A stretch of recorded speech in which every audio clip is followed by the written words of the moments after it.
Folks, let me tell you about my good friend Todd Nettleton from the Voice of the Martyrs. For over 2 decades, Todd has risked his life to bring attention to the persecution of Christians around the world. Now he's written a powerful book called Faith is Forbidden, detailing his travels and experiences.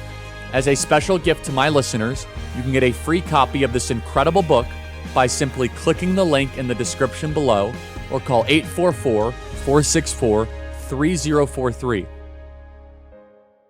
Ginny, thank you so much for being a member. What is on your mind? Hey, Charlie. My biggest thing is this Durham annex. Everyone I listen to, it seems like it's some big revelation, right? It's kind of a 2-part question. Did he testify in front of Congress? If so, the information that's being revealed in this, why didn't he bring it up? Because he wrote it. He could have said, hey, refer to the annex. The answers are there. They could have said, hey, what annex? What are you talking about? It seems like it's this big mystery when it should have been included within the report. I agree. Right? I do agree with that. Look, basically where we're at right now, we have confirmation of what we already knew. Cash declassified the Durham annex.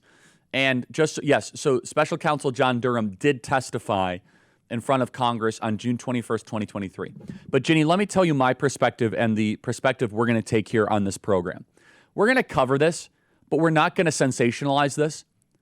It's time for indictments. It's not time for TV one-liners. It's not time for, oh my goodness, breaking news alerts. Guys, I'm all for that, obviously, but enough. Like let's get this thing. Let's get some motion here. Let's get some indictments, perp walks. Otherwise, and again, I'm telling you that this is a very, very tricky thing and potentially dangerous. And I know that grand juries are happening. But if we are trying to raise the expectations too much by constantly floating these things out, and we do not have subsequent indictments, then people are going to be very mad. And I'm all for being patient, and we need to be methodical. But I do have to ask the question, wouldn't it be better to keep all this stuff private and then come out with a lot of these indictments? Now, of course, the goal is to regain transparency and credibility. But the danger and the challenge, and I just have to voice this, I voiced it again, is that if there are not now major indictments, if we do not see major indictments from this point forward, people are going to be very, very mad because their expectations were just set very high. So they have just set the bar really high. And I hope they reach it. And I know these people, and I think that they know what they're doing. I'm formulating a picture that now our audience and the American public in general, they now say, oh my goodness, Durham annex, Obama was behind it. Obviously, John Brennan and Clapper, these people are traitors. So full forward. We're all for that. The FBI placed thousands of relevant documents in burn bags, but Kash Patel, to his great credit, found them. Hillary Clinton approved of the plan to conduct a Donald Trump colluding with Russia narrative in order to distract the public from her use of a private email server. All of this is helpful. All of this is obviously not a waste of time. I've never said those words. I'm not saying we shouldn't talk about it. But what I am concerned about is that if we have all of these documents, if we have all of this, and we knew about it, but this is now confirmed with documentation, and we got it right, and there is not now major indictments, people are going to say, what the hell? That's the reaction. I agree, but it feels like this annex thing is almost like a Brady violation, or a betrayal from Durham because he wrote it, he knew about it, could have solved some of this mystery a long time ago, but it seems like it's been hidden, and now it's just this big, huge revelation that we're just seeing that should have been part of the report, but wasn't. Does that make sense? I think that's a really good point. And I just want to repeat that, though. Why wasn't this in the original? What is an annex? Correct. I don't quite. Because an annex, if you write term paper, you write a book, you have appendix, you have, it should have been there. He should have known it should have been there. If people are asking these questions, he goes, well, it's there.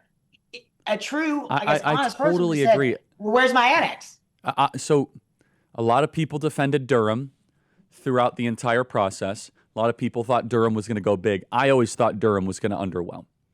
Now, it was classified by the Department of Justice as a Durham annex. Again, I support making this public 100%.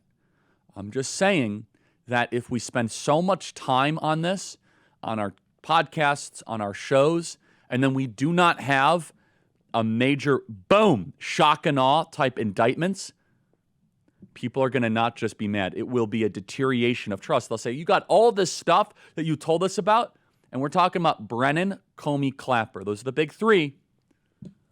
And that's on this program, we're not going to obsess about it. We're not. We're going to talk about it, obviously, as the news comes up. But an over-obsession in it, at this point, we've been talking about this story. We know we know it. It's confirmed. It's terrible. It's a crime against the country. It's a crime against the president. It's outright naked fraudulence. And we'll continue to call balls and strikes as new data emerges. And we really believe that it's time for either a seditious conspiracy charge. I don't know all the details, but I can speak for our audience that if there is not major indictments from this point forward, people are going to be mad. They're going to be upset. And the grand juries outside of D.C. are promising. And remember, J.D. Vance said something in the Gateway Pundit interview. We should try to find it. He said, there's a lot happening that you will be shocked was happening as soon as it comes public. So we stand ready. We stand on guard. We'll continue to report this as things develop.